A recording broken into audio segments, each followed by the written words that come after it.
হযরত আলী রাদিয়াল্লাহু তাআলা আনহুকে দেওয়া বিশ্বনবী সাল্লাল্লাহু আলাইহি ওয়াসাল্লামের খুবই গুরুত্বপূর্ণ উপদেশসমূহ, যা আমাদের প্রত্যেকের জানা দরকার ও মানা দরকার। বিশ্বনবী সাল্লাল্লাহু আলাইহি ওয়াসাল্লাম বললেন, আলী সবচাইতে বড় চোর সে, যার থেকে শয়তান চুরির অংশ নেয়। আলী রাদিয়াল্লাহু তাআলা আনহু জিজ্ঞাসা করলেন, ইয়া রাসূলুল্লাহ, তা কি রূপে? তিনি বললেন, কেউ যদি মাপে কম দেয়, তা এক মুষ্টি বা এক অঞ্জলি হলেও তা সহসা শয়তান তার কাছ থেকে তা ছিনিয়ে নেয়। এভাবেই শয়তানরা ওদের রিজিক সংগ্রহ করে। আর যে কেউ সফর করে হারামের সন্ধানে, শয়তান তার সফর সঙ্গী ও সহযোগী হয়। সে সওয়ার হলে শয়তান তার সাথে সওয়ার হয়। আর কেউ হারাম রিজিক সঞ্চয় করলে শয়তান তা থেকে অংশ নেয়। আর কেউ স্ত্রীর সাথে সঙ্গমের সময়, মিলামিশার সময় বিসমিল্লাহ না পড়লে শয়তান তার সন্তানে শরিক হয়ে যায়। আল্লাহ তাআলা ইরশাদ করেন, অজলিব আলাইহিম বিখাইলিক, তোমরা বা তোমার অশ্বারোহী ও পদাতিক বাহিনী দিয়ে ওদের আক্রমণ করো এবং ওদের ধন সম্পদ দে ও সন্তান সন্ততিতে শরিক হয়ে যাও।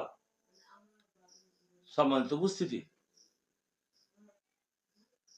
আমাদেরকে এরপরে বলছেন, আলী যে হালাল রিজিক আহার করলো সে তার দিন স্বচ্ছ রাখলো, তার হৃদয় থাকে কমল, আল্লাহর ভয়ে চক্ষু থাকে অশ্রু সজল, এবং সে ব্যক্তির দোয়া কবুল হওয়াতে কোনো বাধা থাকে না। আলী যে সন্দেহযুক্ত খাদ্য আহার করলো, তার দিনদারি সন্দেহযুক্ত হয়ে গেল এবং তার অন্তর হয়ে গেল অন্ধকারাচ্ছন্ন।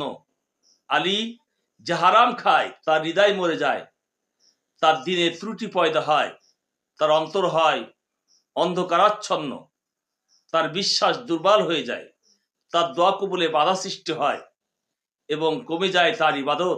আলী আল্লাহ তাআলা তার যে বান্দার উপর অসন্তুষ্ট হন তাকে হারাম রিজিক দেওয়া হয়। যদি আল্লাহর অসন্তুষ্টি আরো বেড়ে যায় তখন তার সাথে শয়তানকেও শরীক করে দেওয়া হয়। সে তাকে দুনিয়ার কাজে ব্যতিব্যস্ত করে রাখে, সরিয়ে রাখে তাকে দিনের কাজ থেকে। শয়তান তাকে পাপ কাজে মশগুল রাখার জন্য বলে, আল্লাহ ক্ষমাশীল এবং দয়ালু। আলী আল্লাহ তার কোনো বান্দাকে ভালোবাসলে তখন তার দোয়া কবুল করতে বিলম্ব করেন। ফেরেশতাগণ তার জন্য সুপারিশ করে বলেন, ইয়া আল্লাহ, আপনার এ বান্দার এ দোয়া কবুল করে নিন। মহান আল্লাহ বলেন, আমার বান্দাকে আমার উপর ছেড়ে দাও, আমার দয়ার উপর ছেড়ে দাও। তোমরা আমার চাইতে আমার বান্দার প্রতি অধিক দয়ালু নও। আমার বান্দার দোয়া ও কান্নাকাটি আমার ভালো লাগে, আমি সম্যক জ্ঞাত ও অবহিত। আলী যে লোকদের সত্য পথের দিকে আহ্বান করে এবং লোকেরা তার অনুসরণ করে, তখন সেও অনুসরণকারীদের আমলের সওয়াব পাবে, অথচ অনুসরণকারীদের আমলের সওয়াবে কোনো কমতি করা হবে না।